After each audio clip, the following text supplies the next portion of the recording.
All right, what have we here? We have RoyalBlu versus Will, round 2 game on Lost and Found, the biggest of all the maps. RoyalBlu, I think random, but is Zerg in this game, in the bottom left, and Will playing Terran in the top right. So let's zoom out, let's speed it up. Let's see what is going to happen here. It's the best of 5. Lost and Found's mighty. Your natural isn't protected by a ramp, so level ground into the natural. That is worth noting. That is a thing. However, an army positioned here is in a pretty good location to defend. So not crazy to build a bunker, for example, here that kind of covers all 3 of these attack pathways. And you can kind of defend pretty well from there. Now, Will, interestingly, not scouting, and if you're playing against somebody, let me just check. I don't think there was anything in the chat. So yeah, if you're playing against somebody that's random and you don't scout, you literally don't even know what you're playing against, I feel like that's a mistake. You know what I mean? Like, you're entering a world of pain, really, aren't you? You don't even know. Never mind, you don't know what builds they're playing. You don't even know what race they are. So 4-lings are going to come in here. They're going to pick off this unfortunate Marine. They're going to kill the SCV, and that's going to slow down the timing on this.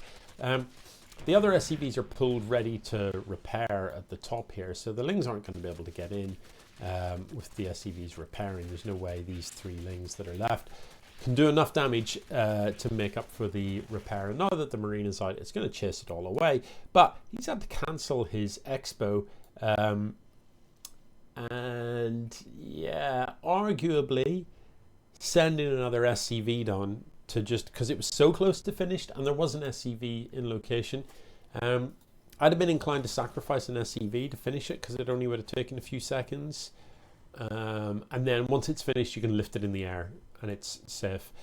So a couple more lings join in, and this is just kind of annoying to deal with because Will needs to have enough Marines to come down here and shoo these away. He can't, he can't come down with too few Marines. Now, with that said, he has now got enough. 5 Marines will kill this. 5 Marines beats 5 lings, you'll be relieved to hear. The other thing Will can do here, you can build your expo up here. There's nothing to stop you building a command center that you can then fly down onto location. RoyalBlu, meanwhile, has his 3rd up. His natural is fully saturated. So, Will feeling that he has to play very defensively here. But there's nothing else coming. RoyalBlu is just running away now on the worker front, on the income front. A single roach coming forward is just going to get smashed. And it does.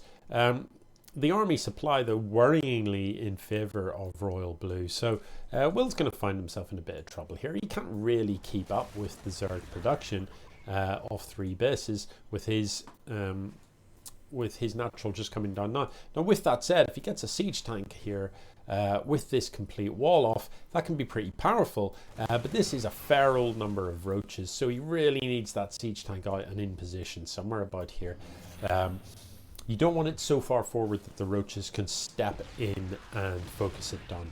You want it a little bit back because the siege tank far outranges the roaches. So you want your siege tank a little, personally, for me, a little bit further back than that so that they can't get to it because the supply depots are in the way. But you want it in the position, like look at the range that extends to here. Like see the dots? That's the range of that siege tank, huge. So if you think the roaches need to be here to hit the supply depots, so you can have the siege tank further back and still be in a place where you can smash the roaches trying to shoot through the wall. So yeah, now with 4 siege tanks, no, you're not going to break this, not with just roach. But if RoyalBlu turns some of these into Ravagers, you absolutely could break this. The way to do it would be to the Ravager balls aim for the intersection. Because they do area damage, aim for the intersection and you'll hit 2 depots at once. I'm not sure how many balls it takes to take a depot out completely. It might be 5. So 5 Ravagers, 5 balls, and this is dead. Similarly, you could then bile the tank on the high ground as well. And then you can get really up in your opponent's face. You can drop bombs to disrupt the marine lines. You can all sorts of stuff. But the Ravagers would be the crucial addition. As it is, the RoyalBlu is just going to go home and power up. He's now up to, what, 5 bases. Oh, I love it. So this Nidus is going to be serious problems. This front door is unassailable, but I'll tell you what, there's just nothing in the main. The roaches are going to come out, and they are here for free. I don't know about focusing down the tank. These tanks need to siege up at the back here, not because look, they're doing nothing. They're doing literally nothing. The tanks, oh please, the tanks needed to siege up at the back there. Yeah, Will in a lot of trouble here with his marines surrounded by roaches. That's not how you want to be playing this. For me, I don't know why the roaches didn't just come over here and just wreck this. You could have even focused on the CC before the army came up and then run, and you wouldn't have lost a single roach. The other cool thing you could do is, while that's happening, drop another Nidus here, so that when you do run away, you can then pop out here and like Shrek the front door as well. Yeah, so Will having to see off quite a lot of pressure at the minute, but is still kind of standing reasonably strong. Needs to replace these lost SCVs though, and he isn't actually building SCVs at present. The Marines, oh, it's a bit painful. The Marines are so far forward, they get absolutely smashed by their own siege tank fire there, but it's a lot of Marines, and the DPS for Marines is high, and once it's backed up with siege tanks, you know, so brutal. 16 kills, 16 roaches that one siege tank has killed. I mean, that is a lot of value from one unit.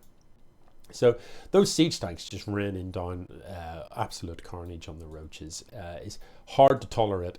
You know, siege tanks, once they hit a kind of critical number, once you get to like 5, 6 siege tanks sieged up, you just can't push into it. You have to find a way around it. You have to find another angle of approach.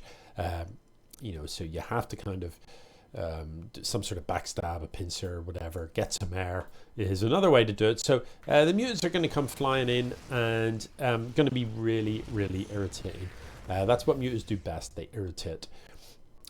So they fly about the place, they get up in your worker line, they pull your army out of position.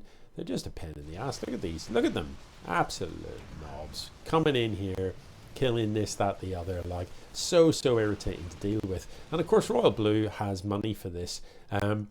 What he actually needs to do is get the gases going on these. He doesn't really need to be mining minerals at these. He needs to be mining gas, because if he, you know, look at the bank, 6K minerals in the bank, but the gas income can't match it. So, you know, arguably he can afford to lose all of these mutants, and it kind of doesn't really matter. Yeah, if he can keep them alive, the amount of value he can get is fantastic. Already getting huge value, just sniping siege tanks, even stopping to fight Marines.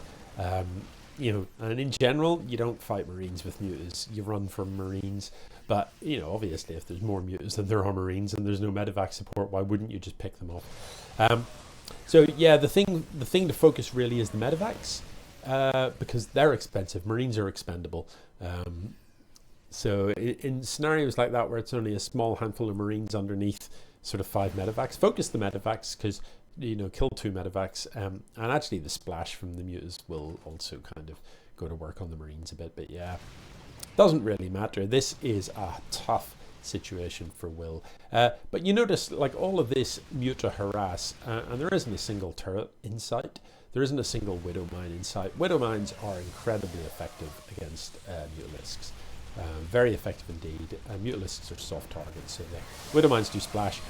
Doesn't want to over stim, so use the stim when you have to here, but your medevacs, that's a lot of Marine, and you don't want your medevacs running out of energy. So I like the best trade here. I like it for Will, to be honest. He can fly buildings away, although he doesn't seem to be doing that at present. He's very light on money, but he does have orbitals, so I don't know why there's no mules being dropped. These mutants just cannot fight the Marine ball head on, but you definitely don't want to get separated out, and you want to make sure that your medevacs remain healthy, with healthy amounts of energy. So yeah, wouldn't even mind seeing a lift into the main at this point. It looks like this is going to go full base trade. Now the Lings can get in here and start to focus on some buildings. The mutants as well. I think there's just too many Zerg structures for Will to be successful here. Why this CC wasn't like up here, I don't know. Because, you know, you had a spare CC, you could have lifted it and flown it into a corner. It just made it awkward to find, you know, because like Ling Muta cannot fight this army. It cannot. This is a big army of Marine. Yeah, so a bit painful, but it is RoyalBlu that takes it. That was actually, that was close. That was close. The base trade was actually a pretty reasonable choice. I don't mind it from Will. But what I would have loved, absolutely loved to have seen, is just Widow Mines scattered around the place. You had the factory for it, and, you know, build a couple of turrets while you still had the money. Just to really like punish those Mutalisks as they fly in. Yeah, the base trade, it was always going to be tough on the grounds that there was a lot of Zerg, but you know, the thing you've got up your sleeve as the Terran is if you can fly one of your CCs to some bizarre location like here that the Mutalisks aren't likely to kind of accidentally find, you know, it can just cost your opponent a lot of time, and that can buy you maybe enough time to kill their base. But as it is, it's RoyalBlu that goes 1-0 up. GG.